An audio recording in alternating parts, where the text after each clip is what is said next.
Listening to the list of ideas coming out of Congress now seems like too little, too late in terms of trying to think of spending on defense at this point.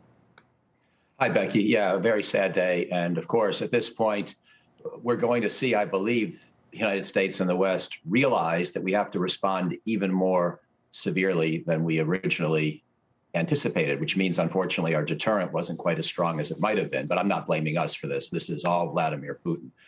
In fact, I expect that over the next few years, we will now develop the kind of energy plan that would have us wean ourselves off Russian oil and gas over the next 3 to 5 years. How can you do business as usual with a country that's in the process of gobbling up another sovereign state? So I think we're going to give Russia the Iran treatment.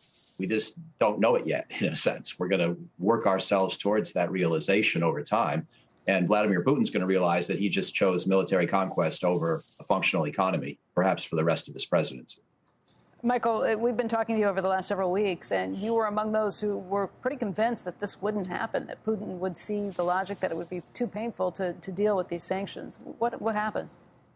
Yeah, well, you're right. A month ago, especially or so, I thought that he would find a way to back down.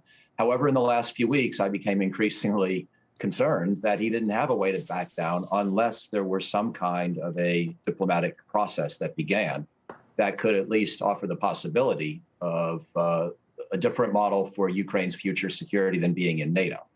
And as you know, I advocated that and thought we should have done more to try to create that dynamic, that possibility, that kind of a process without giving in to Putin's demands up front that we, take the idea off the table altogether. It would have had to be the outcome of a protracted effort that Putin would have had to contribute to supporting. But obviously that didn't happen, and perhaps it was never feasible in the first place. So today's a day to unite against Putin. And it just turns out the guy cares more about his military legacy and restoring this idea of a Russian empire than he cares about anything else.